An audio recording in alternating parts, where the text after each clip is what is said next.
Dios les bendiga, estimados hermanos y amigos. Es un placer para su servidor saludarles. Nos acompaña nuestro hermano Luis Barros desde Monterrey, Nuevo León. Hermano Luis. Reciban un saludo, estimados hermanos, que en este momento se conectan a esta transmisión después de un tiempo, un buen tiempo de no estar aquí con el hermano Lorenzo haciendo algunos repasos, revisiones, etcétera. Y la razón, el motivo, pues por cuestiones personales y de salud también y de mucho trabajo, ¿no? Hermano Lorenzo, mucho trabajo en la obra de parte tuya y mía, pero gracias a Dios que nos permite estar una vez más aquí para que juntos, con escritura en mano, estudiemos esta cuestión que anunciamos, que tiene que ver con la doctrina de Cristo, con Cristología, un asunto importantísimo que debemos conocer bien, adecuadamente, correctamente, porque afecta la fe y la vida eterna. Hermano Lorenzo. Efectivamente, hermano Luis, estamos abordando en esta ocasión la Cristología de Juan, capítulo 1, versículo 1, y particularmente, como lo indica el título de esta transmisión, es una revisión de la Cristología en Juan 1.1, predicada por Salvador Estrada, que es un predicador en la Iglesia de Cristo en la Avenida Montana, en El Paso, Texas, y también es responsable de impartir clases de capacitación ministerial. Así que no estamos hablando de un hermano novato, ¿verdad? Neófito, sino que es un hermano que tiene años predicando. Personalmente lo he saludado, lo he visto algunas veces en el pasado, aunque no he tenido un trato personal con él, pero sí le conozco un poco de su trabajo en las redes sociales y también en YouTube, y desde luego en la iglesia en La Montana, que es una iglesia de Cristo pues bastante influyente, que está ahí en El Paso, Texas. Ahora es importante advertir acerca de la cristología que él está promoviendo, porque pues se trata de un maestro de las escrituras, se trata de alguien que ha enseñado lo que según él dice la Biblia acerca del verbo, ¿verdad? Acerca de Cristo antes de venir a este mundo. Ahora, es importante señalar que esta revisión no representa un conflicto de tipo personal con Salvador Estrada. Ni su servidor, ni tampoco el hermano Luis Adriano Barros tenemos algún pleito personal o algún conflicto, algún pleito, alguna cosa mala, ¿verdad? Que hayamos experimentado con Salvador Estrada. La Biblia dice en la primera carta de Juan, en el capítulo 4, en el versículo 1 y siguientes: amados, no creáis a todo espíritu, sino probad los espíritus si son de Dios, porque muchos falsos profetas han salido por el mundo. En esto conoced el Espíritu de Dios. Todo espíritu que confiesa que Jesucristo ha venido en carne es de Dios. Y todo espíritu que no confiesa que Jesucristo ha venido en carne no es de Dios. Y este es el espíritu del anticristo, el cual vosotros habéis oído que viene y que ahora ya está en el mundo. Noten que estos hermanos tenían la responsabilidad de poner a prueba las enseñanzas religiosas de su tiempo, sobre todo aquellas enseñanzas que tenían que ver con el Cristo, ¿verdad? Que tenían que ver con Jesucristo. Y en esta ocasión, en este tiempo, y habiendo oído la enseñanza cristológica de Salvador Estrada, particularmente la que presentó con relación al verbo en Juan capítulo 1, en el versículo 1, queremos advertir, ¿verdad? Queremos advertir sobre lo que él enseña, sobre este error. Este es el propósito. Vamos a analizar su enseñanza, no vamos a hablar de su persona, no vamos a hablar de su vida personal, ¿verdad? No vamos a hablar de nada que tenga que ver con su vida diaria, con cómo es su, como marido, como padre, no vamos a, ni siquiera vamos a hablar de cómo se conduce como predicador o como un responsable ahí en la congregación. Simple y sencillamente vamos a estar revisando la doctrina que él predicó sobre el verbo en Juan 1.1. ¿Sí? Eso es todo lo que vamos a hacer. Entonces, él presentó esa enseñanza en relación al verbo y queremos advertir y mostrar que su doctrina es equivocada y es herética. Y eso es lo que vamos a mostrar, hermano Luis. Lorenzo, aquí nos están avisando el hermano Osvaldo Rodríguez que se corta la señal. Quisiéramos que si alguien está allí, A ver, aquí. siguiendo la transmisión, que nos indique si ya se ajustó o fue simplemente un momentico que hubo allí de fase por la señal. Quizás hubo un lag, ¿verdad? Un lag Ajá. ahí en la transmisión, pero aquí estoy monitoreándola y pues se ve bien, ¿verdad? Se ve bien y se oye bien. Entonces, Entonces, en síntesis, antes de pasar, ¿no?, al video, para que, como anteriormente quienes nos han seguido en las redes sociales saben, procuramos presentar de forma objetiva la evidencia, la prueba, que quede claro pues que es un análisis a ciertas afirmaciones, declaraciones de orden interpretativo, que fue público, que está en las redes sociales y que es de carácter doctrinal y que afecta la salvación, el no entender adecuada, apropiada, correctamente acerca de la persona del verbo, la segunda persona de la Trinidad. Esa es la cuestión. Así que lo que ustedes van a escuchar es una porción del video que pueden buscar, ¿no?, en el canal de nuestro hermano Salvador Estrada. Si alguno quiere verlo completo, vayan, hagan eso, escuchen si quieren todo el sermón. Nosotros tomamos varios extractos donde lo que dice es suficientemente claro y no está descontextualizado. Entonces, les invitamos pues para que nos acompañen a este grupo de hermanos que están allí siguiéndonos en esta transmisión, a este estudio de la cristología basado en Juan 1:1. Adelante, hermano Lorenzo. así es, mi hermano Luis. Antes de entrar al video, algunos quizás están pensando por qué no hemos ido a hablar en privado con el hermano Salvador Estrada sobre este asunto y ahí mostrarle su error en privado, ¿verdad? Bueno, mis estimados hermanos y amigos, no lo hemos hecho así porque no tenemos la obligación de hacerlo. O sea, no estamos obligados a tener que ir a hablar con todo maestro que está en las redes sociales y que publican sus doctrinas, pues no estamos obligados a andar buscándolos, ¿verdad? Imagínese que yo tengase que buscar a algún predicador, hermano Luis, al Papa, por ejemplo, si voy a repasar una enseñanza de alguno de los sacerdotes y yo lo tenga que ir a buscar para hablar en privado, ¿verdad? Pues no, no hay obligación. La doctrina del hermano Salvador Estrada es pública y de hecho dicha predicación está ahí ya desde, ¿qué será?, el 2019, ¿no? No es un video reciente. Por tanto, la doctrina que el hermano ha predicado es pública. No hay nada malo en corregirle públicamente. Por eso insistimos que esta revisión no tiene nada que ver con un conflicto de tipo personal. Si fuese una cuestión personal, entonces yo no estaría hablando sobre esto aquí en este lugar, hermano. Más bien iría en privado, como dice Mateo capítulo 18 en el versículo 15.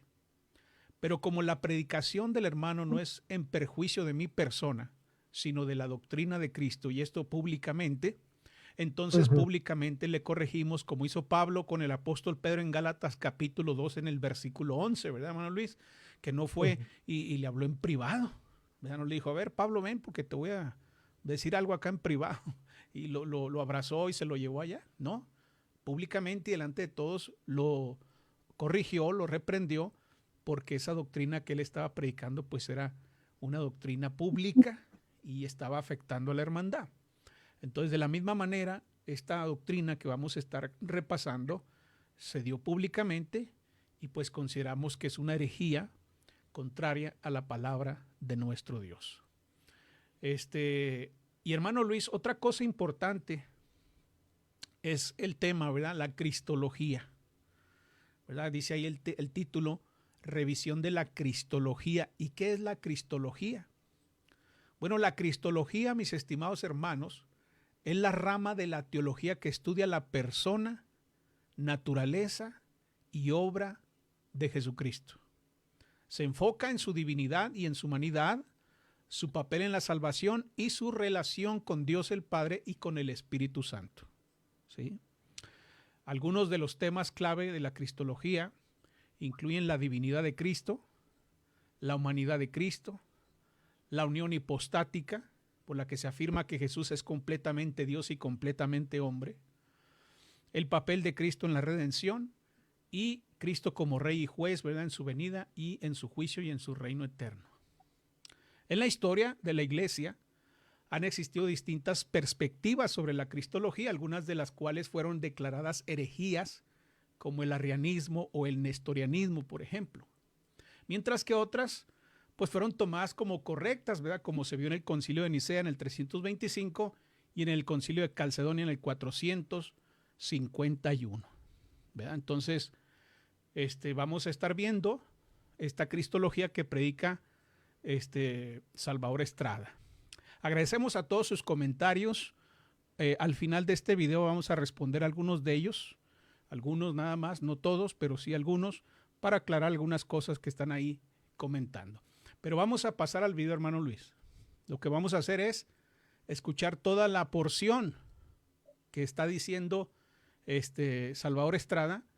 No vamos a pasar trozos pequeños porque ya algunos dicen que sacamos de contexto las cosas, ¿verdad? Entonces, mejor vamos a dejar que corra el video, que corra toda la enseñanza de Salvador Estrada y luego ya estaremos haciendo comentarios pertinentes sobre sus declaraciones. Así que vamos sí, que los hermanos, perdón, sí, Lorenzo, que los hermanos invitamos, exhortamos a los hermanos que estén muy, muy, muy atentos a lo que el hermano Salvador afirma, dice, le atribuye o califica acerca del verbo. Eso es importante. Oigan el video y apunten allí lo que él dice es el verbo, etcétera, etcétera, ¿ok? Para que luego cuando escuchen nuestra revisión al respecto de lo que él afirma, entiendan ustedes lo que el hermano Salvador está enseñando con respecto a Cristo, al verbo, y lo que nosotros vamos a decir. Así que muy atentos, hermanos, por favor, y apunten. Como quiera, el video va a quedar allí, si más adelante, a posteriori, quieren alguno escucharlo de nuevo. Adelante. Así es. Incluso si alguien de los que nos está escuchando tiene el teléfono, puede comunicarse con el hermano Salvador Estrada, le puede llamar y decirle que se conecte y con gusto le estaremos mandando el enlace para que se conecte aquí con nosotros, ¿verdad? Exacto. Al final del video voy a explicar por qué yo no me he podido comunicar con él, pero eso lo voy a hacer al final, ya cuando terminemos. Entonces vamos a ver lo que dice el video de Salvador Estrada. Mucha atención a lo que él está predicando aquí.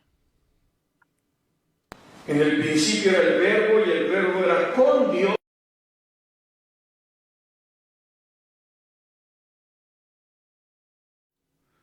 Parece que se cortó ahí el video. Otra vez, vamos otra vez. Déjele bajo el volumen. En el principio era el verbo y el verbo era con Dios y el verbo era Dios. Evidentemente que en esa composición gramatical el sujeto es el verbo. Pero antes de proseguir, yo quisiera preguntar, hermano, ¿qué es un verbo? Pues viene de una palabra griega que se pronunciaría más o menos así, logos. Y algunas traducciones lo ponen así, como el verbo, y otras traducciones lo ponen como palabra. En el principio dicen, era la palabra. Nuestra versión Reina Valera 1960, en el principio era el verbo. En griego, en el principio era el logos. ¿Y por qué, hermanos, me gusta usar mejor la palabra logos? Porque palabra es simplemente lo que se dice, pero el logos es más profundo, tiene un significado más profundo, porque implica tanto el pensamiento como la expresión del pensamiento. Es aquello que puede ser conocido, que está en Dios, que está en la mente de Dios, pero que Dios lo expresa de tal manera que lo que Dios tiene en la mente puede ser conocido por aquellos que oímos las palabras que provienen de Dios. Entonces, si logos, hermanos, es o está en el asiento de los pensamientos de Dios. Y Juan dice, en el principio era el Verbo, y el Verbo era con Dios, y el Verbo era Dios. ¿Qué significa para nosotros? Esa es la idea. Pues estamos hablando de algo que está en la mente de Dios. Y luego aquel pensamiento divino, aquella idea en la mente de nuestro Dios, aquella abstracción del Señor se hizo carne. Note usted que cambié la última palabra. Dije pensamiento, dije idea, y luego dije abstracción. Y es que me encanta la palabra abstracción. Abstracción es una palabra que viene, hermanos, del latín. Y viene de una palabra que nosotros conocemos muy bien, abstracto. Abstracto. Y esta idea de conocer las abstracciones de Dios, porque esta palabra, hermanos, está vinculada al verbo abstraer, que significa, fíjense lo que significa, significa separar aisladamente en la mente las características de un objeto o de un hecho, dejando de prestar atención al mundo sensible para enfocarnos en el pensamiento. Entonces, cuando dice, en el principio era el Verbo, y el Verbo era con Dios, y el Verbo era Dios, algo que estaba en la mente de Dios, aquello que era un pensamiento divino, que tenía su asiento en la mente de Dios, la cual nadie podría conocer si Él no la expresa. Y dice Juan, aquel Verbo fue hecho carne, dice en el versículo 14, y aquel Verbo fue hecho carne, y habitó entre nosotros, y vimos su gloria, gloria como del unigénito del Padre, lleno de gracia y de verdad. Aquel Verbo, aquel pensamiento fue hecho carne. Muy bien, ahí está, hermanos, el video. Pasamos toda la porción, ¿verdad?, que tiene que ver con lo que él declaró acerca de lo que es el verbo. Entonces, luego de escuchar las palabras del hermano Salvador Estrada, vamos a señalar algunos errores en esta exposición. Obviamente, para muchos hermanos, pues no se oye nada malo, ¿verdad? No se oye nada malo. No dicen, pues no le veo nada malo. Alguien podría decir, pues está diciendo que el verbo es esto y esto y esto otro. Pero hay básicamente 5 errores en la exposición que hace aquí Salvador Estrada, sobre todo desde el punto de vista bíblico y cristológico. En primer lugar, hay un reduccionismo semántico. En segundo lugar, hay una ignorancia del contexto inmediato. En tercer lugar, hay eisegesis, no confundirla con la exégesis, sino con eisegesis. En cuarto lugar, ignora el trasfondo cultural e histórico del pasaje. Y en quinto lugar, hay una contradicción con la cristología bíblica. ¿Sí? Una vez que el hermano lee Juan capítulo 1, versículo 1, y de hacer algunos breves comentarios, dice lo siguiente: antes de proseguir, yo quisiera preguntar, hermanos, ¿qué es un verbo? Y aquí es donde nuestro hermano tropieza con el reduccionismo semántico. En su exposición, nuestro hermano va a navegar por una serie de connotaciones, denotaciones, sinónimos y conceptos que lo llevarán sumamente lejos de las verdades expresadas en Juan capítulo 1, versículo 1, sobre todo con lo que tiene que ver con el verbo. Ahora, ¿por qué decimos que hay una reducción semántica? Bueno, porque es por medio de la semántica que nuestro hermano llega a decir que el verbo es algo que está en la mente de Dios. El verbo es algo que está en la mente de Dios y le llama pensamiento divino, le llama idea o abstracción del Señor. Para Salvador Estrada, el verbo es un pensamiento, una idea, una abstracción de Dios, según él. Juan está hablando de aquello que era un pensamiento divino, que tenía su asiento en la mente de Dios. Y termina diciendo, aquel pensamiento, aquel verbo fue hecho carne. ¿Sí? Entonces, esto representa una reducción semántica. ¿Por qué, hermano? Porque el verbo es más que un pensamiento, el verbo es más que una idea, el verbo es más que una abstracción. Este error ocurre cuando se limita el significado de una palabra a un solo concepto, ignorando el uso más amplio que tiene el texto bíblico y en la cultura en la que fue escrito. ¿Sí? Es muy importante siempre cuando se va a interpretar un pasaje, pues ver todo lo que la Biblia dice o todo lo que el pasaje dice acerca de Dios, ¿verdad? Siempre es muy importante eso. Si no lo vemos, pues ahí nos podemos equivocar y podemos tropezar en eso.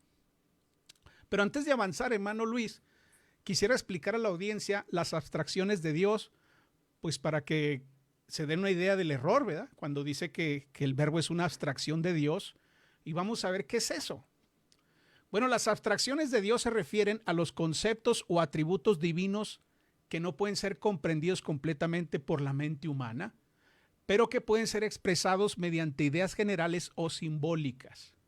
Estas abstracciones ayudan a entender la naturaleza de Dios sin reducirlo a una imagen concreta o limitada. Hay varias abstracciones y las hemos ordenado de la siguiente manera. Están las abstracciones teológicas. Son aquellas que describen a Dios en términos de sus atributos esenciales, tales como la omnipotencia, la omnisciencia, la omnipresencia, la eternidad y la inmutabilidad. Esas son las abstracciones teológicas. Luego tenemos en segundo lugar las abstracciones morales, la justicia, la santidad, la misericordia y el amor. En tercer lugar tenemos las abstracciones filosóficas, donde se habla de Dios como el ser absoluto, el infinito, la primera causa, el bien supremo. Luego tenemos las abstracciones bíblicas y poéticas, donde se habla de Dios como luz, fuego, roca o Padre. Estas abstracciones nos ayudan a comprender mejor a Dios sin reducir su misterio. Cuando decimos que el verbo es una abstracción de Dios, estamos reduciendo al verbo a ser una cualidad de Dios y así a no ser realmente una persona. Así que cuando nuestro hermano Estrada dice que el verbo es la abstracción de Dios, es la abstracción de Dios, nuestro hermano está negando prácticamente la Trinidad. Está negando la deidad del Señor, está negando la personalidad del verbo, ¿verdad? Del Cristo. Hermano Luis. Claro, sí, bajo la definición de lo que el hermano Salvador ha dicho, entonces el verbo es una cualidad más que estaba en la mente, dentro de la mente de Dios, y simplemente se expresó, surgió, salió y se hizo carne. Por consiguiente, él está negando, como bien has dicho, la personalidad, la segunda persona de la deidad, la segunda persona de la Trinidad, el ser personal, eterno, ¿sí? Infinito, llamado el Verbo, Hijo de Dios, Cristo. Adelante, Lorenzo. Muy bien, entonces hay un reduccionismo semántico y esto pues nos lleva a negar la Trinidad, nos lleva a negar la deidad.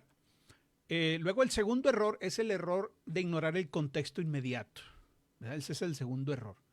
Todo pasaje debe interpretarse dentro de su contexto literario, pero afirmar que el logos es un pensamiento, una idea o una abstracción divina es ignorar lo que Juan mismo dice en los versículos. Juan 1:1. Allí en ese pasaje encontramos la frase el logos era con Dios, ¿verdad? Pros ton theon en griego. Pros ton theon. Ahora, ¿qué significa esta frase? proston theon en el contexto bíblico. Bueno, en Juan capítulo 1, en el versículo 1, cuando Juan dice kaihó logos en proston theon, que se traduce al español, y el verbo estaba con Dios, la preposición pros generalmente indica movimiento o dirección hacia alguien, pero en este contexto con el acusativo ton theon implica una relación activa e interpersonal. O sea, no es simplemente decir que el verbo estaba dentro de Dios, como dice Estrada. Dentro de Dios, estaba en Dios. No, eso no dice la Biblia. ¿Sí? Como si fuera una idea, como si fuera una abstracción. No. El verbo estaba en comunión con Dios. Estaba con Dios. Vamos a ver unos ejemplos paralelos, sobre todo en esta expresión griega pros, ¿verdad? Pros, para entender esto de Juan. En Marcos capítulo 6, en el versículo 3 dice, sus hermanas no están con nosotros, cuando hablan de las hermanas de Cristo, ¿verdad? Dicen ahí, sus hermanas no están con nosotros, ahí se usa el griego pros emas, pros emas. Es decir, lo que ellos están diciendo es, bueno, las hermanas de este hombre no están con nosotros, no están aquí cerca.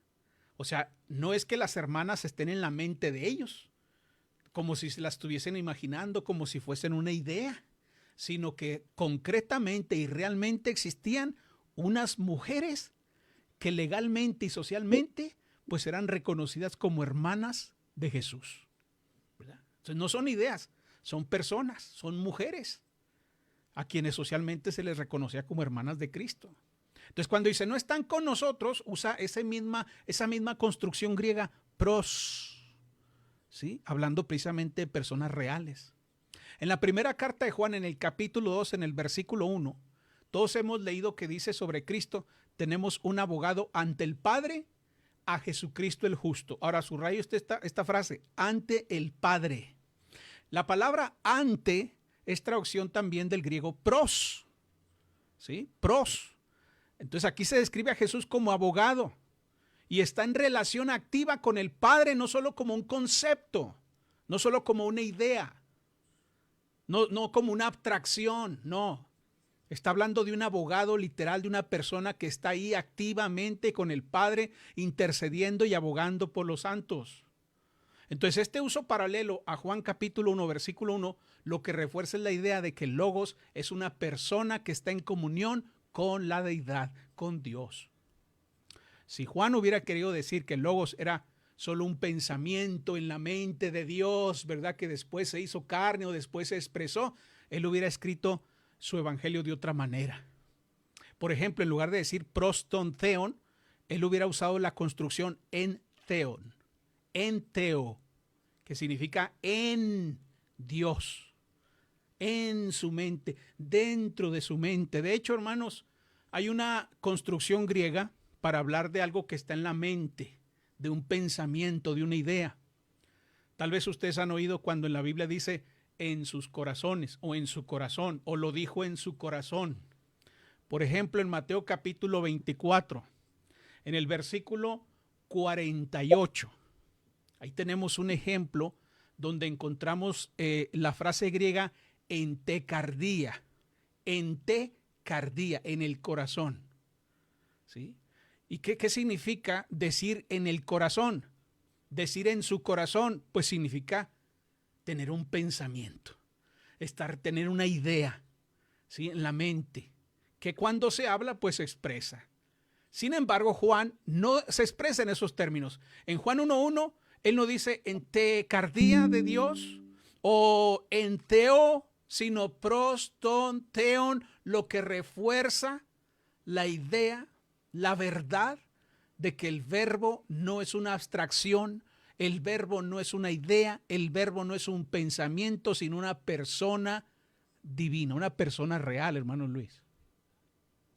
Sí, la preposición allí, pros, ¿sí? La preposición pros del griego traducida al castellano por con, precisamente ha sido puesta con toda la intención de parte del escritor inspirado para indicar que el verbo, como ya lo dijo Juan, ha existido eternamente, pero no solo, sino con Dios. No solo, sino con Dios. De hecho, hay algunas versiones que traducen que el verbo cabe Dios o ante Dios con la idea de cara a cara. Ese es el sentido, cara a cara. Entonces, no, el verbo no es algo ni una cosa que estaba dentro de la mente de Dios, sino era una persona. Y ya con Juan haber dicho esto ahí en el texto inspirado, porque precisamente ahí está la verdad, ahí está la doctrina. Juan está con esa declaración y el verbo era eternamente, en compañía, cara a cara o cabe Dios. Lo que quiere comunicar y transmitir es que el verbo es un ser personal y el énfasis de la compañía recae en el verbo hacia Dios. ¿Ok? Entonces, no puede ser algo que estaba en la mente de Dios, cuando el texto está diciendo que es alguien que está al lado, cara a cara o en compañía de otro. Hermano Lorenzo. Efectivamente, de hecho, cuando meditamos en las implicaciones de Juan 1.1, hay implicaciones trinitarias, ¿verdad? Ah, Hay exacto. implicaciones trinitarias ahí. El uso de proston theon en Juan 1.1 tiene profundas implicaciones precisamente para la doctrina de la Trinidad. En primer lugar, ahí en esa expresión vemos el Logos y Dios como personas distintas, ¿verdad? No son la misma persona. Cuando dice estaba con Dios, eso indica que no es la misma persona. O sea, hay una distinción de personas. Si el Logos estuviera simplemente en Dios, como afirma Salvador Estrada, estuviera en Dios como un pensamiento, como una idea, como una abstracción de Dios, entonces no habría ninguna distinción real.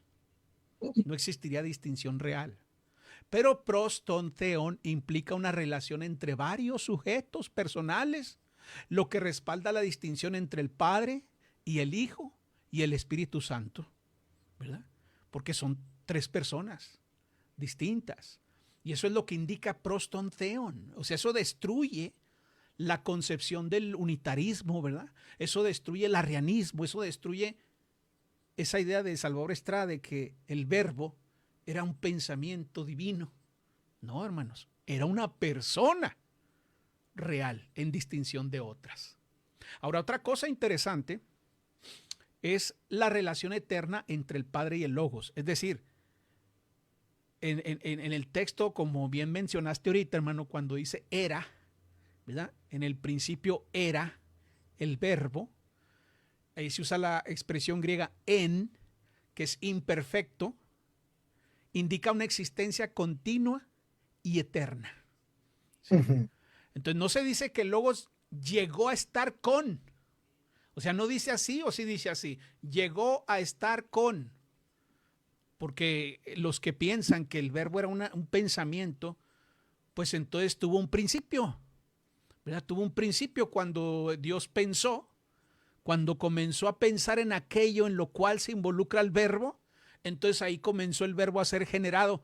Pero la Biblia no dice así, la Biblia no dice que llegó a estar con Dios, sino que siempre estuvo con Dios, lo que implica una relación, ¿verdad? Entre varios y una relación eterna, un pensamiento llega a estar, pero no el verbo, hermanos. El verbo siempre ha estado ahí. Mientras que el pensamiento, la idea, llega a estar, el verbo no. El verbo era eterno o es eterno, ¿verdad? Entonces, ahí hay implicaciones muy fuertes con la doctrina trinitaria. Otra cosa interesante es la unidad e intimidad en la deidad. En el versículo 18, dice la escritura, en Juan 1:18, se dice que el Hijo está en el seno del Padre, ¿verdad? Lo que refuerza esta relación personal, pero íntima, una relación muy íntima. Y esto encaja con proston theon de Juan 1:1. El Logos está con Dios en una relación cercana, íntima y eterna. Entonces es totalmente ilógico y absurdo decir o representar el caso desde un punto de vista meramente semántico y reductivo, a de que el verbo está en la mente de Dios, es un pensamiento divino. No, hermanos, eso es una herejía porque se le está quitando la personalidad al verbo y se le está quitando la deidad propia del verbo, ¿sí? En Juan 1:3, ¿qué dice? Por él fueron hechas todas las cosas. ¿Un pensamiento puede hacer eso? Es decir, un pensamiento no puede crear el universo, hermanos. Solo un ser personal y activo puede hacerlo. Y de hecho, usted ve al verbo ahí pasivo. No, el verbo se ve activo, ¿verdad? Dice el texto, por él, por él. Por él, no, un pensamiento, hermanos. No es que Dios pensó y entonces las cosas llegaron a ser. No es que Dios pensó y dijo, y cuando dijo unas palabras, entonces existió todo. No, el verbo actuó activa y personalmente creando las cosas. ¿Sí? El verbo. Entonces, el versículo 3 indica que no es un pensamiento, no es una idea, no es una abstracción. En el versículo 14 dice, el Logos se hizo carne. Un pensamiento no puede encarnarse, hermanos. ¿Quién puede encarnarse? Una persona real puede encarnarse. Interpretar el Logos como pensamiento ignora el flujo lógico de Juan capítulo 1, versículos 1 al 14, que presenta al Logos como una persona divina, creadora, activa, racional, eterna y además encarnándose. ¿Sí? Entonces, esa doctrina del hermano Salvador Estrada atenta contra lo que Juan dice claramente y sin rodeo alguno sobre la persona del verbo. Hermano Luis. Y como bien decías, las implicaciones teológicas, por ejemplo, con respecto a la doctrina de la Trinidad, si no hay segunda persona, nunca ha existido eternamente, sino que vino a ser un pensamiento divino. Entonces no hay Trinidad, esa doctrina no existe. Por otro lado, si no es una persona divina, entonces, ¿quién murió en la cruz para la redención? Eso tiene ciertos efectos teológicos tremendos que precisamente nos ha llevado, nos ha motivado a hacer esta contestación.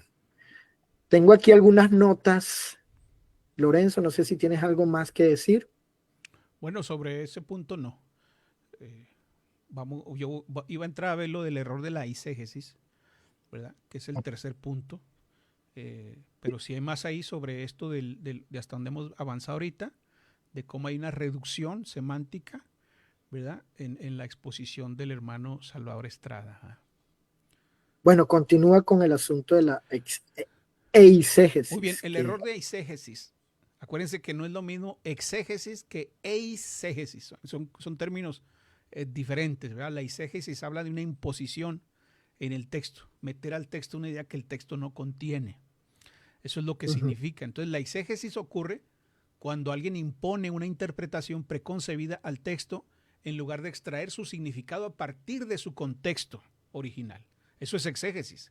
Cuando uno saca el significado de los términos de acuerdo al texto, entonces eso es exégesis. Pero cuando uno mete al texto una idea que el texto no contiene, eso se llama eisegesis, ¿sí? Y a veces hay hermanos que cometen ese error, incluso aunque sean predicadores muy avanzados. Es un error, hermanos, es un tropiezo. Es un error, o sea, cualquiera puede cometer un error, somos seres humanos. Entonces, no es cosa de que yo nunca cometo, no. Aquí no estamos hablando de ser infalibles, no, hermano Luis, no somos infalibles aquí. Aquí estamos hablando de que todos podemos caer en ese error y lo importante es señalarlo y corregirlo. Entonces, en primer lugar, el error de la eisegesis aquí en este asunto que nos ocupa es que no hay ninguna evidencia en el texto griego ni en el contexto teológico de Juan que sugiera que el logos sea un pensamiento, una idea o una abstracción divina. Eso no existe, hermanos. El hermano Estrada se tomó varios minutos ahí, como ustedes vieron en el video, varios minutos hablando de una variedad de conceptos, sinónimos, significados de términos, pero ninguna de esas cosas es mencionada por la Escritura. Entonces no es lo mismo exponer lo que la Biblia dice a exponer lo que la semántica dice sobre determinado vocablo, determinada palabra. No es lo mismo, hermanos. Ciertamente que se oye impresionante, quizás cuando alguien viene y nos presenta definiciones de palabras, usos de términos, sinónimos, etcétera, y toda clase de filosofías. Es impresionante, pero eso no es normalmente lo que la Biblia dice, ¿sí? Esta interpretación generalmente proviene de doctrinas unitarias o antitrinitarias que buscan negar la preexistencia, que buscan negar la deidad del verbo o la personalidad del verbo. Y eso es lo peligroso. En lugar de dejar que el texto hable por sí mismo, esta postura refuerza una idea ajena al Evangelio de Juan. Y aunque nos parezca extraordinario, hermanos, lamentablemente es un error. Por eso Pablo decía que él no anunciaba su evangelio con palabras ¿qué? De humana sabiduría, ¿verdad? Con palabras de grande altura, como los filósofos de su tiempo. No, hermanos, la enseñanza de Pablo era sencilla. Entonces ahora a veces, por querer nosotros, querer adornar o parecer muy filósofos o parecer muy intelectuales, pues lamentablemente caemos en esta trampa de caer en el tecnicismo de términos y al último nos terminamos enredando en una jerga que nosotros no tenemos idea de lo que estamos diciendo. Porque si lo supiéramos, no lo diríamos. Si lo supiéramos, no lo diríamos, no negaríamos la personalidad del verbo jamás. Y yo estoy seguro, hermano, sin temor a equivocarme, que el hermano Salvador Estrada cree en la personalidad del verbo, cree en la deidad del verbo, cree que el verbo es la segunda persona de la Trinidad. Yo creo eso. A lo mejor me equivoco y nos sale por ahí diciendo, no, yo no creo que el verbo sea una persona. Bueno, al menos aquí en esta exposición es lo que dice. Esta exposición es lo que está diciendo. No sé si él lo sepa, no sé si él lo entienda, no sé si lo crea, pero es exactamente lo que está diciendo. El verbo no es una persona, es un pensamiento. ¿Sí? Es un pensamiento, es una idea que estaba en la mente de Dios. Ah, caray, ¿cómo? Si el verbo es eterno. Eso no puede ser posible si el verbo estaba con Dios, no en Dios. Entonces no es posible, hermanos. Hermano Luis. Adelante, continúa. Ok. En cuarto lugar, el error de ignorar, ¿qué cosa? El trasfondo cultural e histórico del pasaje. Y a veces para entender correctamente un pasaje es esencial considerar su contexto histórico. ¿Sí? Porque a veces, como les digo, hay detrás de un pasaje a veces hay ciertas filosofías que están siendo atacadas, sobre todo Juan, hermanos. Cuando él escribe el Evangelio de Juan, cuando él escribe sus cartas, pues sabemos que detrás está el gnosticismo, que está metiéndose a las iglesias y que está metiendo ideas totalmente contrarias. Por ejemplo, sobre la personalidad de Cristo. Para los gnósticos, ¿quién era Cristo? Pues no era una persona propiamente, hermanos. Negaban al Hijo. Negaban su existencia real. Los docetistas, por ejemplo, decían que el Cristo era una proyección de Dios. De ahí su nombre, docetistas, de doqueo, que quiere decir imagen. Pensaban que Dios lanzaba una proyección a la tierra como en el cine, hermanos. Una proyección que parecía humano, pero realmente no era humano. Negaban que Jesucristo había venido en carne, así, con todas sus letras.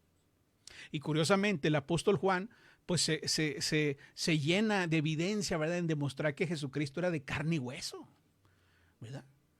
Por eso dice, el verbo se hizo ¿qué? Carne, hermanos. No era una proyección, no era una idea que Dios nos mostró o que tomó la forma de un hombre. No, era una persona divina que se hizo humana. Entonces, aunque en la filosofía griega había este concepto del logos, del verbo, y hablaban sobre un principio ordenador del universo o una razón divina, así como dice el hermano Salvador Estrada, ¿verdad? Como decían aquellos filósofos como Heráclito y Filón de Alejandría, ellos no le atribuían personalidad, ¿verdad?, al logos.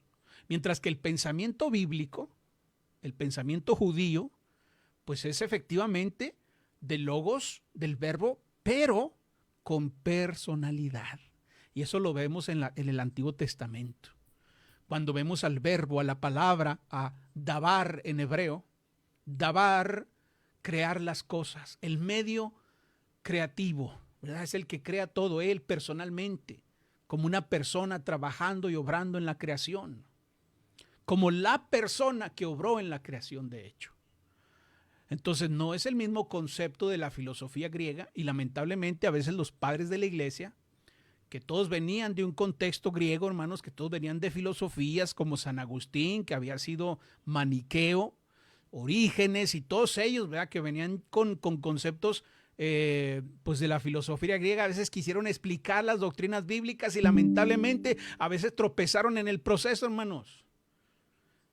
¿Sí? Y ahora esas ideas de Orígenes, de Agustín de Hipona y de muchos otros que tropezaron los padres de la iglesia, pues nos llegan a nosotros en diccionarios, en comentarios, y pensamos que los diccionarios y los comentarios son la panacea para el entendimiento de las escrituras, hermano. Una cosa es que sean herramienta y otra cosa es que sean la panacea para entender la Biblia, porque hay hermanos que de a tiro los ponen a posición muy alta, ¿verdad? De tal manera que usted no consulta diccionarios o comentarios, usted se pierde.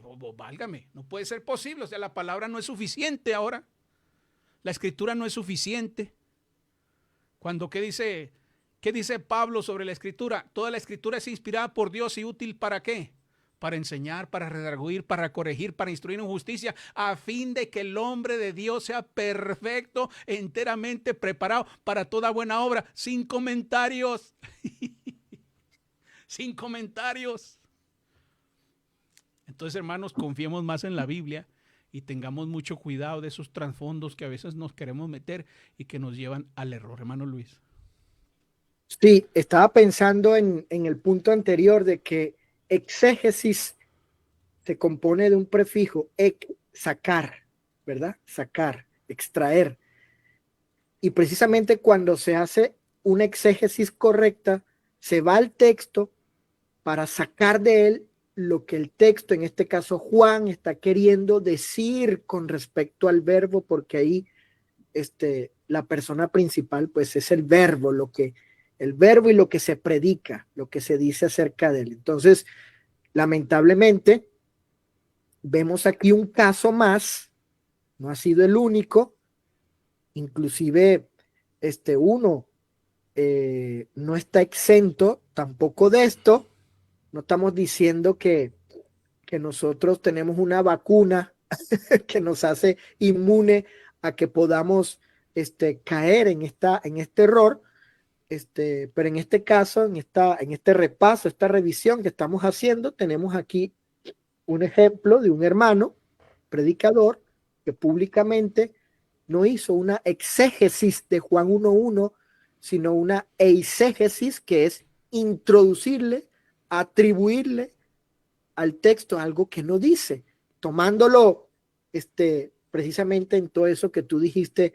Si alguien se pone a leer ciertos libros de filosofía para entender el logos desde el punto de vista de la filosofía o de los griegos, o ciertos libros de cristología que contienen estas doctrinas heréticas, porque esto es importante, hermanos.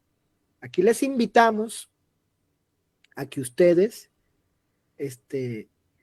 y con esto voy a comentar con respecto al segundo punto del hermano Lorenzo, les invitamos a que investiguen sobre las herejías cristológicas desde los días de los apóstoles en adelante, y puedan ustedes ahí saber sobre esas herejías, sobre esas doctrinas, y cómo aquí, tristemente, nuestro hermano Salvador está haciendo público precisamente cuestiones relativas a esas enseñanzas con respecto a esas herejías, al decir que el logos prácticamente, bueno, no prácticamente, o sea, con lo que dice, niega la personalidad del logos y le atribuye ser una cosa. Ojo con esto, el logos no es alguien, sino una cosa, no es una persona, sino un pensamiento, una idea, una abstracción de Dios, y que luego vino a existir en carne, que eso lo vamos a ver más adelante. Entonces, nuestro hermano Lorenzo ha dicho bien con respecto a estas corrientes de pensamiento, a estas cuestiones que ocurrieron en esa época, y debemos preguntarnos, ¿no, Lorenzo? A la hora de hacer una correcta, sana, estricta, radical exégesis del texto inspirado, ¿sí?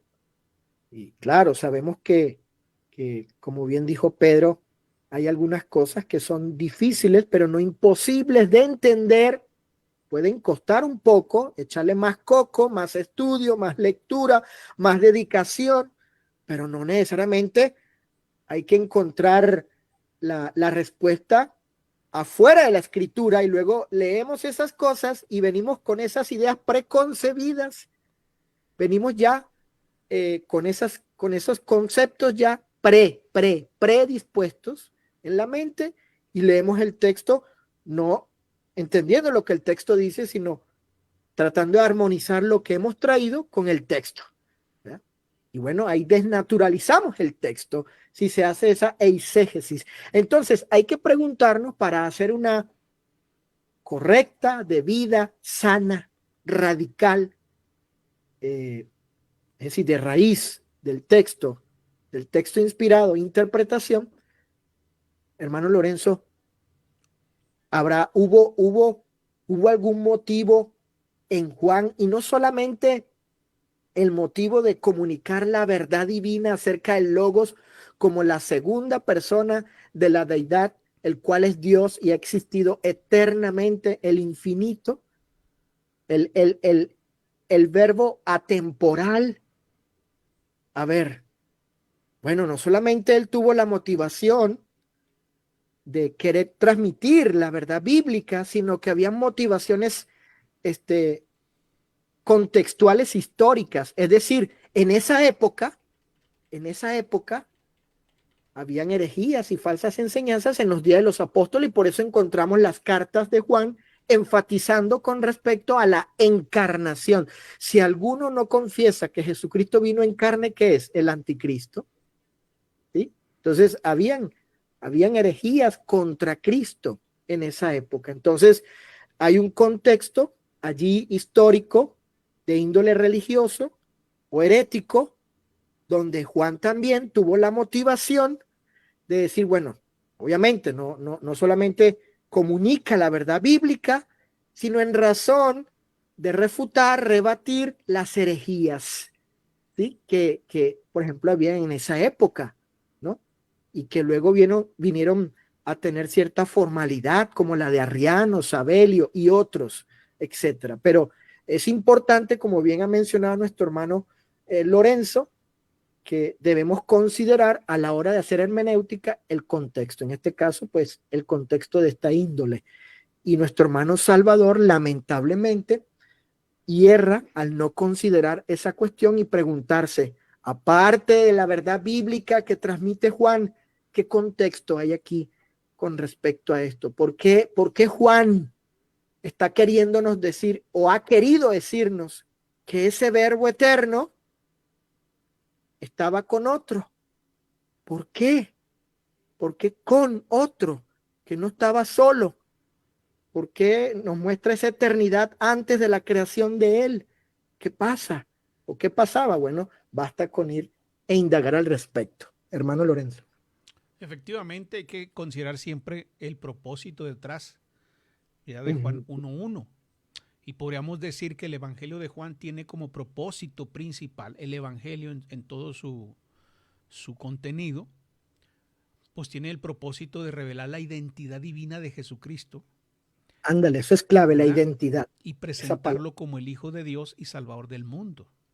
Exacto. Entonces, porque así cierra, ¿no? Juan diciendo que el que confesare, si confesare, da que Jesús es el Hijo de Dios, ¿verdad? Que es algo necesario. Juan, para que creáis, estas cosas se han escrito para que creáis que Jesucristo es el Cristo, el Hijo de Dios. Entonces ahí está, ¿verdad? Entonces, Juan 1:1 en particular, ahora, eso es el Evangelio completo, pero en particular Juan 1:1 sienta las bases para todo ese argumento, es decir, para toda esa revelación en el contenido del libro. ¿Sí? Es la cristología de Juan. Exactamente, es la cristología de Juan y en primera instancia pues entra así luego hablando de Cristo, dice en el verso 1, en el principio era el verbo y el verbo era con Dios y el verbo era Dios, que está estableciendo ahí la divinidad del verbo, ¿verdad? De Exacto, Cristo. Porque, perdón Lorenzo, no habla de la genealogía de Jesús. No. De cómo quedó embarazada María. No. No habla ni siquiera de las profecías mesiánicas. O sea, él va directamente a lo que él quiere comunicar y probar y dejar en claro. Este Jesús, este hombre, era Dios, que ha existido eternamente, que no ha estado solo eternamente y que era de naturaleza divina. Punto. Exactamente, eso es lo que... en contraste, y precisamente en el momento en que se escribe Juan, pues estaba la enseñanza de que el mundo material era maligno, ¿verdad? Y que Cristo no podía ser verdaderamente Dios encarnado, porque exacto, era lo que ¿qué decían los gnósticos? Negaban que Jesús había venido en carne. Ándele pues. Entonces viene el apóstol y demuestra y enseña, ¿verdad? Revela que era Dios encarnado. Encarnado. ¿Sí? El docetismo, como dije hace un momento, pues negaba la verdadera humanidad de Jesús. No era humano. Fíjense, los gnósticos negaban que era Dios encarnado. Y el docetismo negaban que no era humano, que era una imagen, una ilusión, ¿verdad? Entonces, pues Juan refuta eso, ¿verdad? Juan refuta eso mostrando que el verbo se hizo carne y habitó entre nosotros y vimos su gloria. Mis hermanos, ahí no hay conceptos filosóficos, hermanos. Literalmente está diciendo que el verbo es un ser humano, se hizo humano. Lo vimos, lo tocamos, lo palpamos, ¿verdad? Con nuestras manos, ¿verdad? Lo vimos, estuvimos con él, comimos con él. Entonces Juan escribe Juan 1:1 para afirmar que Jesús es verdaderamente Dios, preexistente y creador, contrastando cualquier noción de inferioridad, ¿verdad? Que el hombre le pueda atribuir, ¿verdad?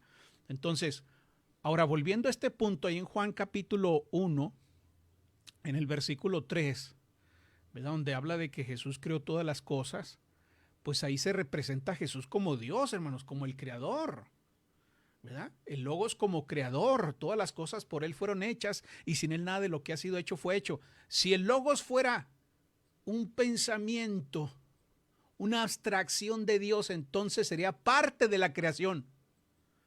Sería el primer creado, el primer generado, si usted quiere, como dijo Orígenes. Pero no dice eso Juan. Juan dice todas las cosas. ¿Cuántas? Todas las cosas por él fueron hechas. Ahí se usa el griego di autou, por medio de él, indicando que el Logos es el agente creador. ¿Sí? Entonces, un pensamiento, una abstracción de Dios no puede ser descrito de esta manera. Sin él, nada de lo que ha sido hecho fue hecho. Si el Logos fuera un pensamiento, una idea, una abstracción, entonces sería parte de lo que ha sido hecho. Pero Juan enfatiza que nada fue hecho sin él. Entonces es absurdo decir que el verbo es un pensamiento, una abstracción de Dios. En Juan, en los versículos 4 al 5 se presenta el Logos como la vida y la luz. Pero fíjese cómo estoy diciendo. ¿Cómo? Como la vida y la luz. En él estaba la vida. En él sí estaba la vida. La vida no es una persona, sino que estaba en él. ¿Se fija? Aquello que está en alguien no es una persona. Está en él la vida. Y la vida era la luz de los hombres. La luz en las tinieblas resplandece y las tinieblas no prevalecieron contra ella. Si el Logos fuera un pensamiento, una abstracción, una idea, no tendría sentido decir que en él estaba la vida. No tiene sentido, hermanos. La vida no reside en un concepto. La vida reside en un ser personal. Un pensamiento no puede dar vida a los hombres, pero Juan dice que el Logos sí da vida a los hombres. La luz en las tinieblas resplandece, dice Juan. La luz en las tinieblas resplandece. ¿Qué indica esto? Acción. Acción. No una idea abstracta, sino acción. Un pensamiento no puede iluminar a la humanidad. No puede, pero el Logos sí puede. Él sí. Él sí dice la luz en las tinieblas, ¿qué? Resplandece, está activa la luz.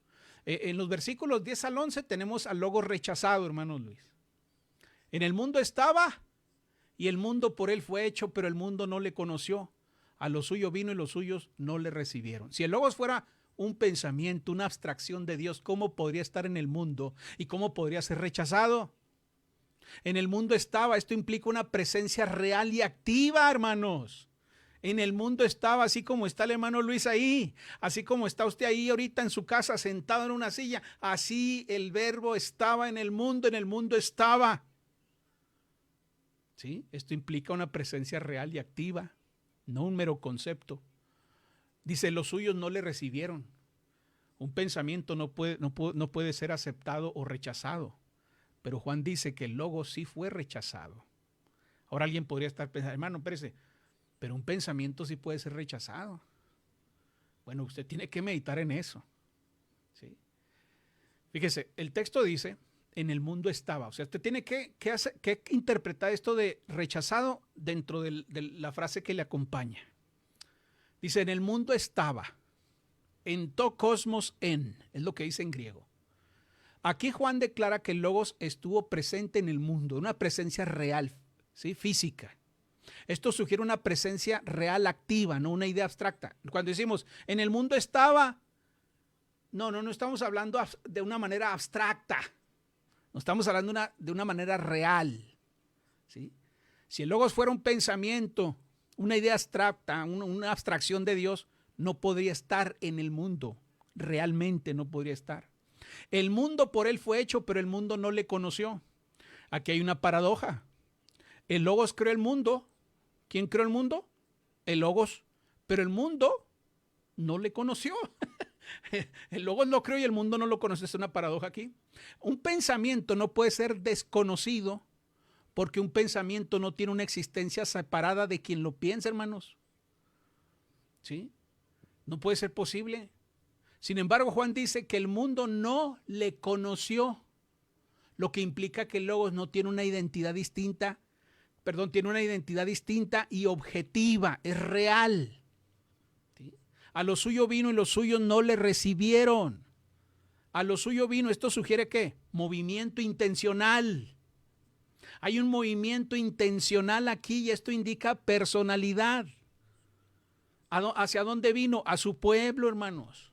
Los suyos no le recibieron. Esto implica que había una opción ¿de qué? De recibirlo o de rechazarlo. Cuando él vino, lo rechazamos o lo aceptamos, lo recibimos o no lo recibimos.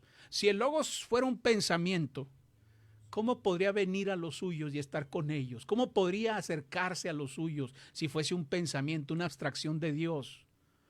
Un pensamiento no tiene voluntad propia para venir, como el Logos que sí tuvo voluntad propia para venir. Un pensamiento tampoco puede ser rechazado en un sentido racional porque no es una persona. Si alguien te ignora, hermano Luis, en una conversación, eso implica que tú existes como persona y puede ser rechazado. Pero un pensamiento en la mente de alguien no puede ser rechazado porque no tiene existencia separada de quien lo piensa. ¿Verdad? Ahí está. No puede ser rechazado. Entonces, el hecho de que el Logos viene y no es recibido, tiene sentido solamente si es una persona real. A diferencia de lo que nuestro hermano predica, de que es un pensamiento, una abstracción, una idea. Hermano Luis. El apóstol Juan aquí en Primera de Juan dice, hermano Lorenzo y hermanos, en Primera de Juan 1:1, fíjense que dice Juan que las manos de ellos palparon, sus ojos vieron, sus oídos oyeron. Pero noten, ahí hablando de la encarnación.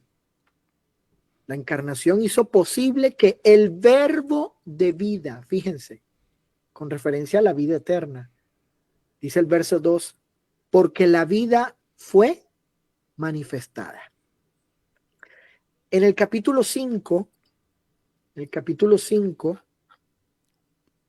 versículo 20, fíjense cómo dice el pasaje.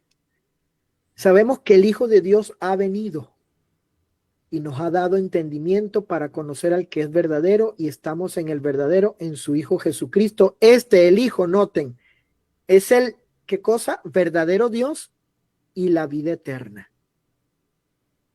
Esta vida eterna no puede ser este ser, esta entidad con personalidad, Hijo Jesucristo, el Hijo de Dios, verdadero Dios es la vida eterna. Y un pensamiento, una idea, una abstracción, no puede ser la vida eterna, porque Él mismo es la vida, como bien dijo el hermano Lorenzo, siguiendo allí el análisis de Juan 1. Él mismo es la vida eterna, óigase bien, hermanos, vida eterna. Él es en sí mismo vida eterna.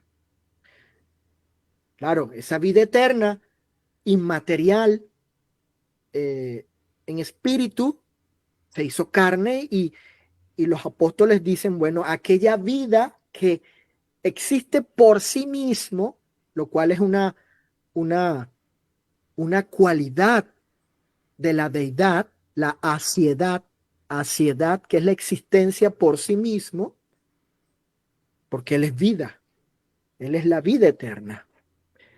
Esa persona que existe por sí mismo, eternamente, bueno, se hizo carne y los apóstoles dicen, aquí están, aquí la palpamos, la tocamos. Pero este humano que está aquí, antes de su humanidad, de su encarnación, antes de verlo con nuestros ojos, oírlo con nuestros oídos, palparlo con nuestras manos, Él ha existido eternamente, Él es la vida eterna y por eso puede dar vida, porque de Él emana esa vida. No un pensamiento, hermano Lorenzo, no una idea, una abstracción, no tiene esa facultad, ese poder en sí mismo para existir en sí mismo y dar eso que Él solamente puede dar.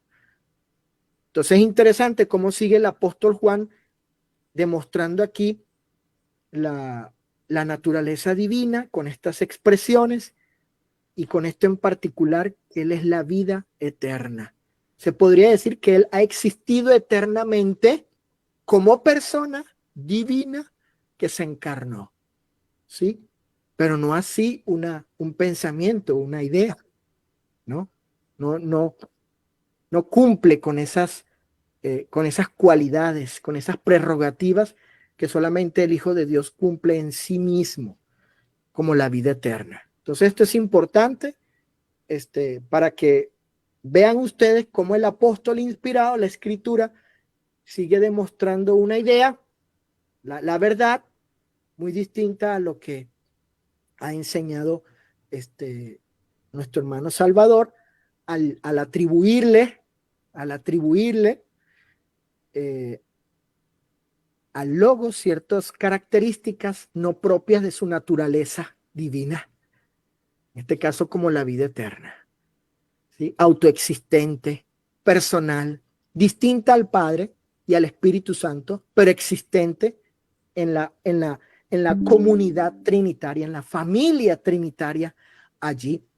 Y al tener esta propiedad, debido a que Él existe por sí mismo, entonces puede impartir aquello a los redimidos. Entonces, hermano Lorenzo, Juan sigue demostrando la verdad bíblica y refutando los errores de la época de él, de esos días, ¿cierto?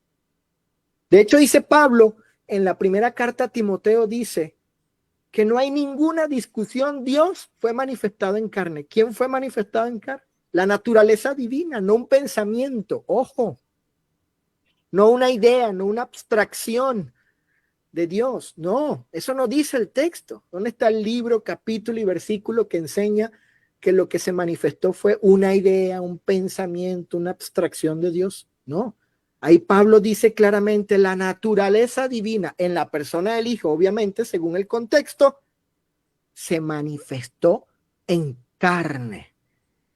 No una idea de Dios, sino la naturaleza misma en la persona, el autoexistente Hijo de Dios, la vida eterna. Y dice Pablo, e indiscutiblemente.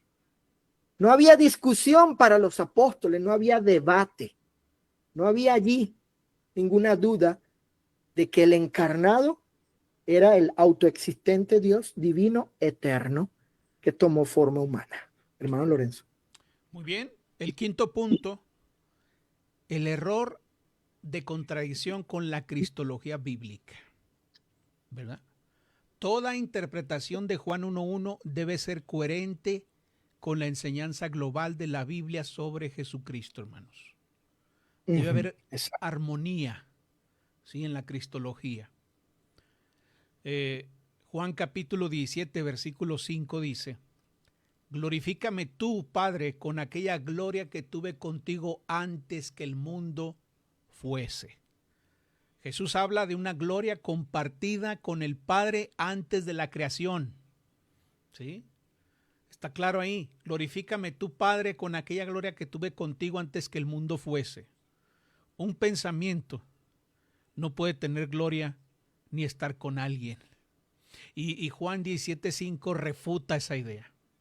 Un pensamiento, una abstracción, una idea no puede tener gloria ni estar con alguien, acompañado de alguien. Pero Jesús aquí dice que Él comparte la gloria con otro, ¿verdad? En igualdad de condiciones. Entonces, es claro que la doctrina de nuestro hermano Salvador Estrada, lamentablemente, pues no armoniza, vamos, con la cristología del Nuevo Testamento. En Filipenses capítulo 2, versículos 6 al 7, texto que hemos leído, que dice, siendo en forma de Dios. ¿Qué? ¿Siendo qué? En forma de Dios, ¿verdad? Jesús existía en forma de Dios antes de encarnarse. No era una idea, no era una abstracción, no era una ideología, no. Él existía en forma de Dios. Si solo fuera un pensamiento, pues no hubiera existido en forma de Dios. Simplemente, hermanos, no hubiera existido, simplemente llegó a ser generado hasta que Dios pensó en lo que iba a ser, ¿verdad? Referente a aquello que está relacionado con el verbo. No, pero Él siendo en forma, Él siempre ha tenido esa forma. Siendo en forma de Dios, se despojó a sí mismo. ¿Cómo podría un pensamiento despojarse a sí mismo? ¿Cómo podría una idea, una abstracción despojarse a sí misma, hermanos? A sí mismo, exactamente. O sea, eso es claro, a sí mismo. Si el pensamiento es producto de otro. Claro. ¿Verdad? Claro, es de Dios, dice Salvador Estrada. Es producto de Dios. Entonces, ¿cómo puede ese pensamiento despojarse a sí mismo? No puede. Simple y sencillamente no puede. Colosenses 1, 6 al 17. Por Él fueron creadas todas las cosas y en Él todas las cosas subsisten. Un pensamiento, una idea, una abstracción no puede ser la causa y el sustento del universo. No puede, solamente Dios puede hacer eso. ¿Sí? Entonces, he dado 5 razones aquí, hemos presentado 5 argumentos que muestran que la doctrina expuesta por Salvador Estrada con respecto a Cristo, a la cristología, con respecto al verbo, es una doctrina extraña a lo que dice el apóstol Juan. Sí, es una doctrina extraña. Hermano Luis. El hermano Salvador citó Juan 1:1. Dice el texto, fíjense hermanos, en el principio era el verbo y el verbo era con Dios y el verbo era Dios. El hermano Lorenzo dijo que la escritura puede ser entendida y ciertamente así es. Yo creo lo mismo. No se niega aquella declaración de Pedro donde dice que Pablo en algunas cosas pues tiene su complejidad, pero en la gran mayoría la escritura se puede entender porque es sencilla. Así que hermanos, ¿qué enseña Juan en este pasaje, no? Hermano Lorenzo, eso es importante. ¿Qué enseña? No pretendo hacer aquí un análisis exhaustivo, profundo del asunto, pero Juan enseña 3 cosas. Son 3 afirmaciones, 3 declaraciones que hace Juan acerca del verbo, del logos. Logos, decimos logos porque así aparece en el texto griego.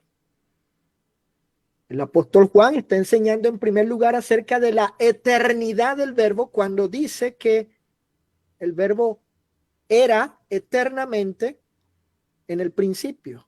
Es decir, que él ya existía antes de la creación de todas las cosas. Y obviamente en el contexto vemos que pues él es el creador de todo, como bien explicó nuestro hermano Lorenzo. En segundo lugar, el texto enseña acerca de la compañía eterna del Verbo. El Verbo no estaba solo, sino que estaba en compañía con otro. Allí se dice Dios, quienes envuelven al Padre y al Espíritu Santo, que son Dios.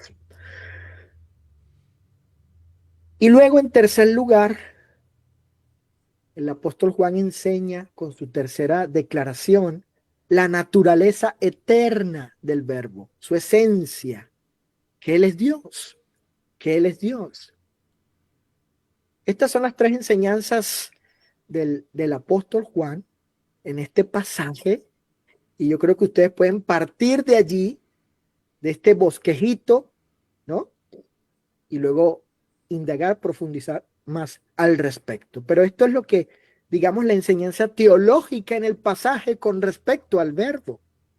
No lo que afirma, no lo que declara, lo que dice públicamente, como si fuese doctrina, como si fuese enseñanza bíblica. Y es allí donde está el conflicto con nuestro hermano Salvador y con cualquiera y cualquier otro que enseñe precisamente distinto a lo que el apóstol está enseñando, lo que quiere comunicar. Ahí está el conflicto, ahí está nuestra diferencia en este momento, ¿sí? De que Juan enseña esto y no lo que afirma el hermano Salvador, diciendo que el Verbo es un pensamiento, una idea o una abstracción de Dios.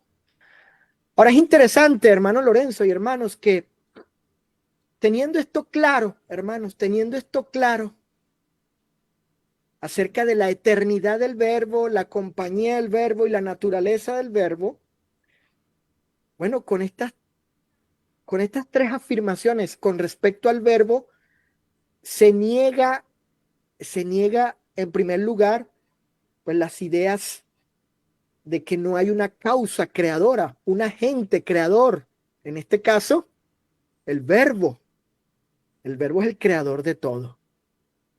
Con la primera declaración de Juan, en el principio era el Verbo, se niega que no haya un ente personal, creador y como creador creativo, que él haya dado diseño, originado, dado diseño y orden a las cosas que existen materialmente, físicamente.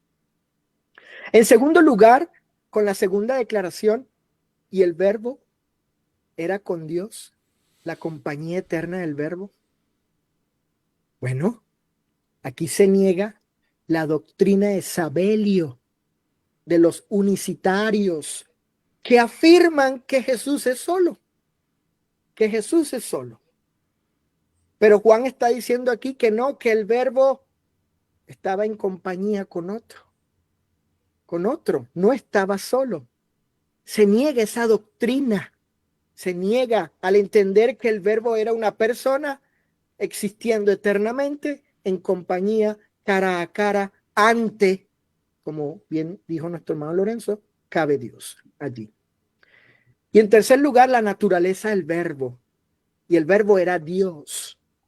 Hermanos, con esta declaración de Juan, partiendo de la premisa de la personalidad del Verbo, no como un pensamiento, como una idea, como una abstracción de Dios, como ha afirmado errada y heréticamente el hermano Salvador, la naturaleza del Verbo, el Verbo es Dios, se niega, se refuta la doctrina arriana de los testigos que afirman que Jesús, que es una persona, pero no divina, que fue creado, que tuvo origen, casi como el pensamiento que propone la idea y la abstracción que propone o plantea el hermano Salvador.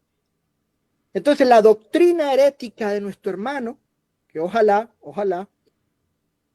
parece que hay ahí hermanos que le conocen, pues háganle llegar el video a ver si nuestro hermano al oír estas cosas reflexiona, rectifica y regresa, vuelve a la doctrina bíblica sin meter esas filosofías y esas ideas extrañas, como dice la Escritura, doctrinas extrañas que extravían de la fe a la gente.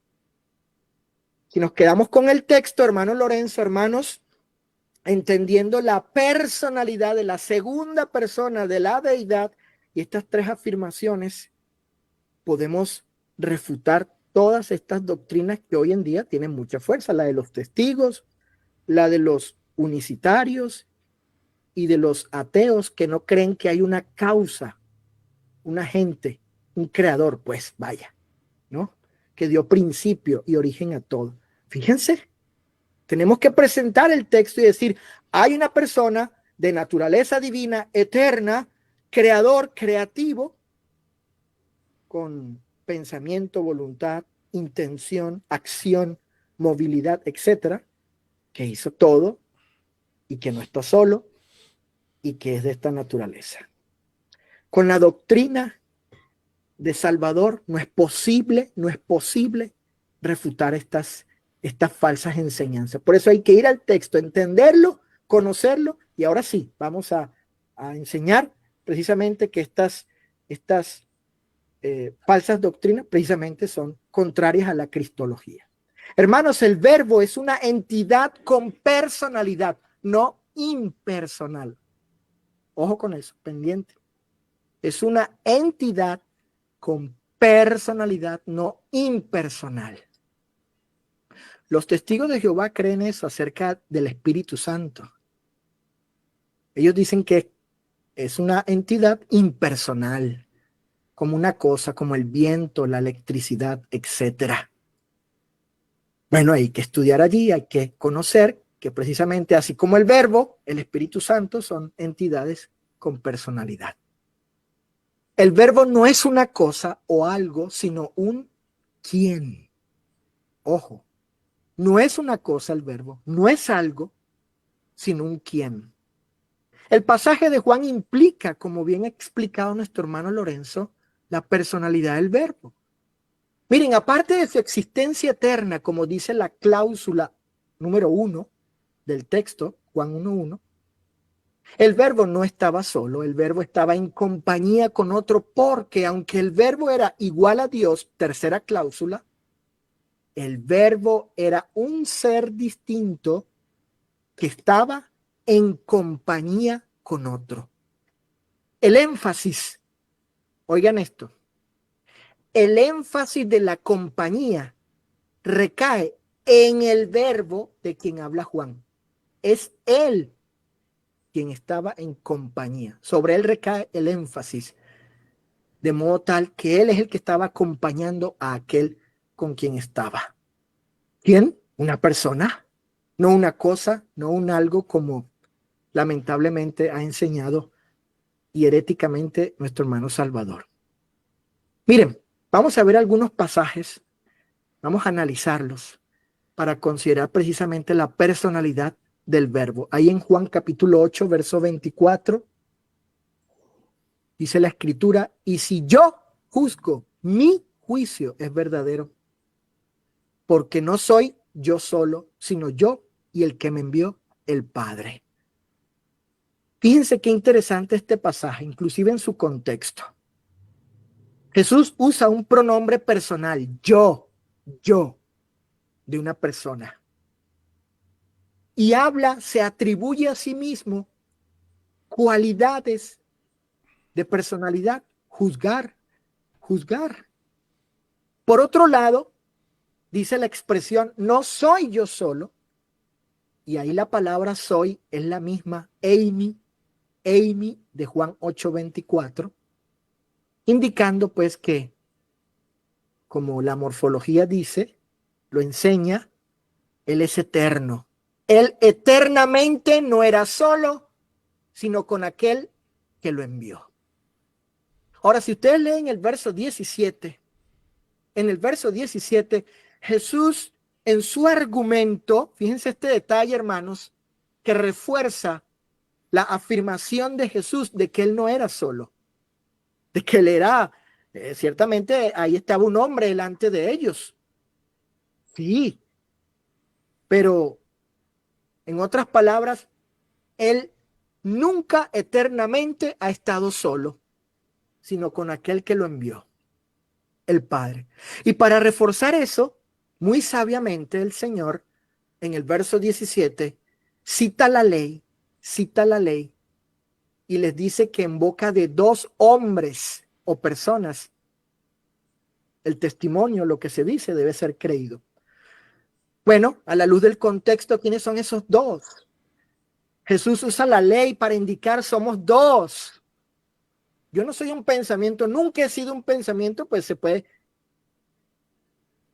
concluir eso. Somos dos personas, obviamente, divinas.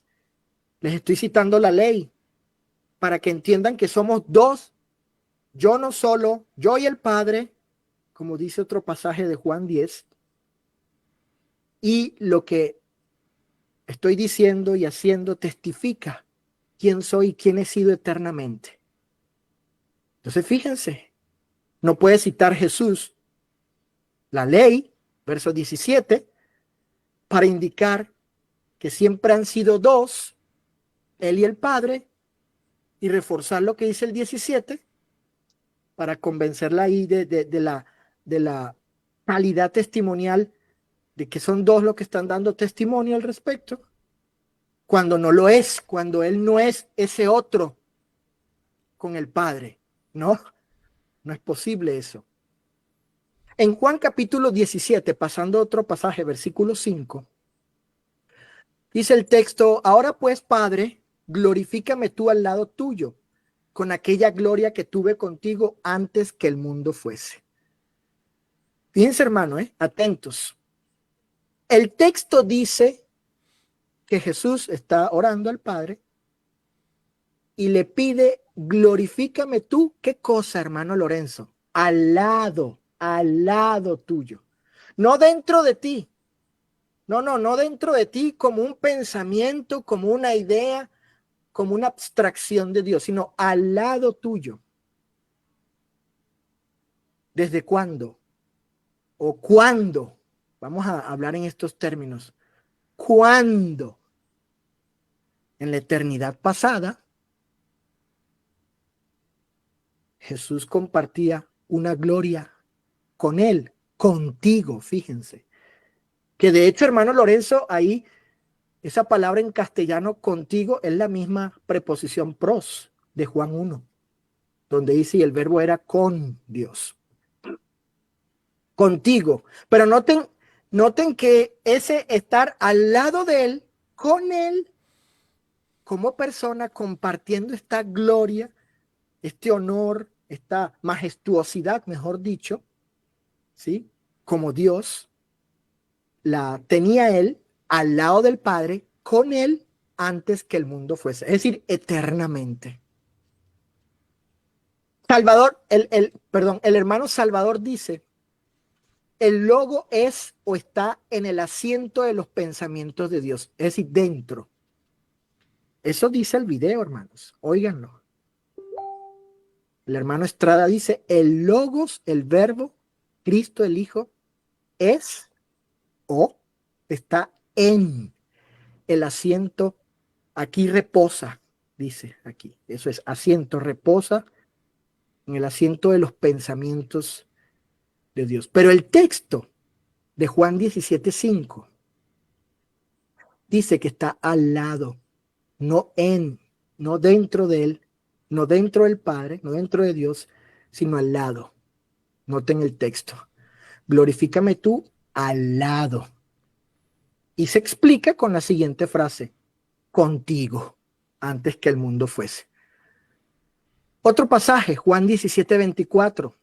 Padre, aquellos que me has dado, quiero que donde yo estoy, también ellos estén conmigo, para que vean mi gloria que me has dado, porque me has amado desde antes de la fundación del mundo. Qué interesante. Jesús dice aquí que el Padre le ha amado. Ojo, le ha amado. ¿Desde cuándo? Podemos decir desde la eternidad pasada, antes de la fundación del mundo. El amor, hermanos, en este caso, lo que está indicando Jesús es que el Padre, de él ha surgido eternamente amor perfecto, obviamente divino, hacia el Hijo. y el Hijo es el objeto del amor del Padre. Como bien dijo el hermano Lorenzo, aquí vemos una relación interpersonal, porque amar solo puede suceder así, eternamente y continuamente, porque es la idea aquí, de eterna y continuamente, del amor del Padre amando eterna y continuamente al Hijo, siendo el Padre de quien brota el amor y el Hijo el objeto de ese amor.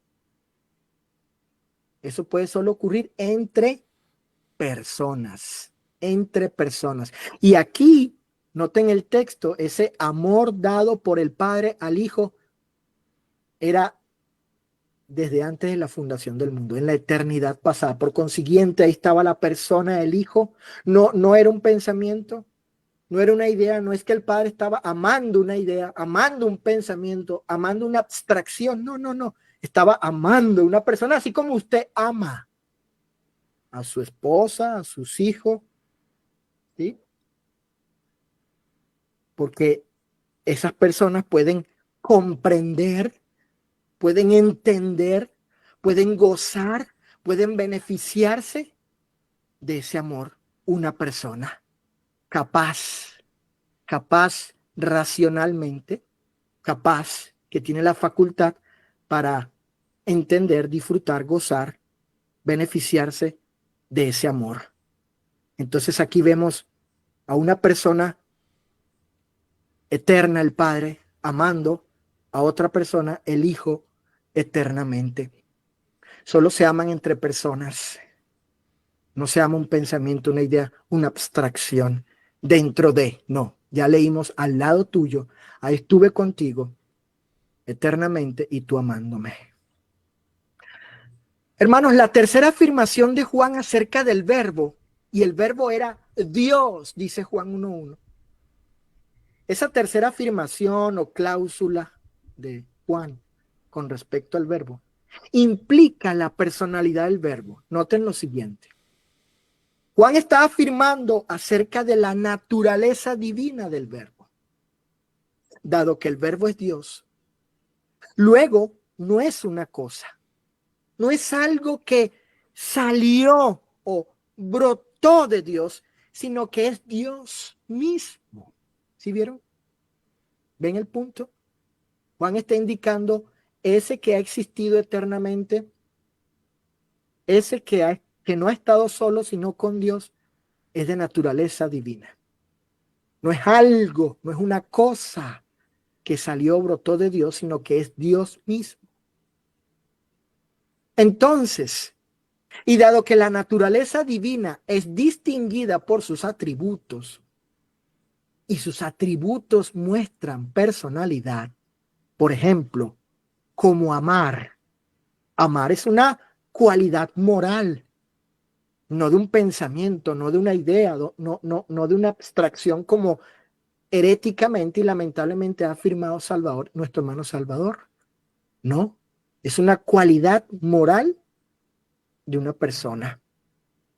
Repito, dado que la naturaleza divina es distinguida por sus atributos y sus atributos muestran personalidad, por ejemplo, como amar, que es una cualidad moral, entonces el verbo, siendo Dios, posee atributos de personalidad, lo cual lo hace una persona, pero divina. Una persona, pero divina. En Efesios capítulo 5, versículo 2, el apóstol Pablo dice lo siguiente, lo cual prueba la cualidad moral de Cristo de amar, y esta cualidad, el tener la facultad de hacer eso, lo hace a él una persona, pero en este caso una persona divina. Dios es amor, ¿no dice la Biblia?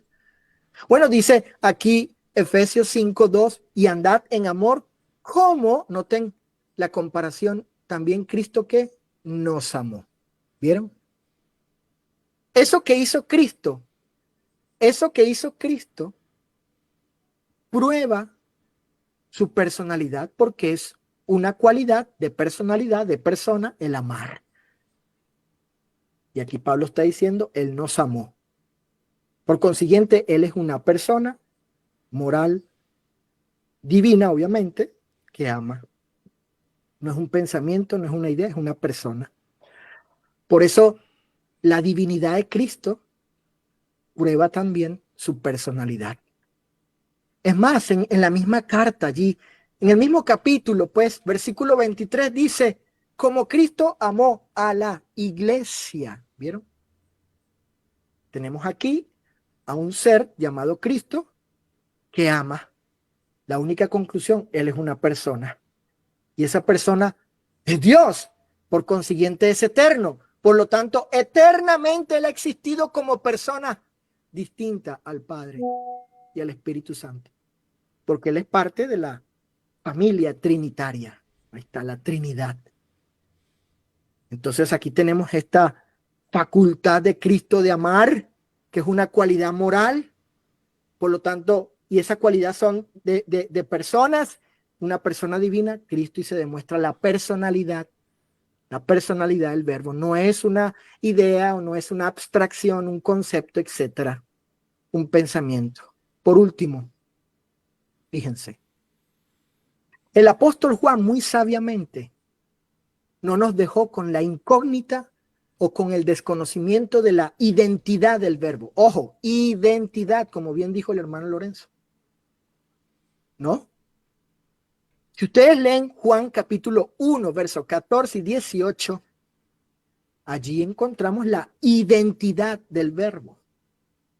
El primero, en el versículo 1 en adelante, hasta el 14, él demuestra la divinidad del verbo, su existencia eterna, por decirlo así, la compañía eterna y su naturaleza eterna. Juan 1:1. Y ahí desarrolla, ¿no?, el resto, aparte de otras cosas como Dios. Pero llega el 14 y dice que Él es el unigénito del Padre. Y en el 18 dice el unigénito Hijo que está ¿dónde? ¿Dónde está? Noten el tiempo presente. Está en el seno del Padre, en esa intimidad única que puede tener Él con el Padre, siendo amado eternamente por Él, porque son personas. Salvador dice que el Logos es aquel, literalmente, estoy citando al hermano, literalmente, dijo aquel pensamiento, fíjense, aquel pensamiento. Pero Juan dice, con respecto a la identidad del verbo, en el 14 y el 18, dice que es el unigénito, el único hijo en su clase que tiene el Padre eterno. Es el unigénito hijo y que aparte está en el seno, es decir, con él, en esa intimidad. No es un mero pensamiento. No, no lo es en sentido absoluto. No es una idea, una abstracción. Eso afirma el hermano Salvador en su exposición, disertación pública, y resalto esto, pública sobre la persona del verbo de Cristo. Pero tenemos aquí al apóstol inspirado identificando al verbo de otra manera, como un ser, como una persona, un ser, una entidad con personalidad en relación eterna e íntima con el Padre. No aquel pensamiento, dijo el hermano Salvador. No es aquel pensamiento, sino aquel verbo, la segunda persona de la Trinidad, el Hijo unigénito, el Cristo llamado Jesús. Y Juan ha escrito su evangelio con ese propósito. Dice, para que creáis. Estas cosas se han escrito para que creáis. Y ahí el verbo creer tiene el sentido de mantener, de llegar un momento a creer y mantener esa creencia, mantenerla en el tiempo. Tanto el pecador que debe llegar a creer como el cristiano que ha creído, para que creáis. Es decir, para que habiendo creído, continuamente sigas creyendo. ¿Qué cosa, hermano Lorenzo? Que Jesús es el Cristo, el Hijo de Dios, que es el Mesías, el enviado, y que es divino. Jesucristo, el que vino en carne. Entonces Juan, el propósito del escritor inspirado, pues era probar precisamente lo que ya hemos dicho aquí. Hermano Lorenzo. Muy bien, hemos llegado al final de esta transmisión.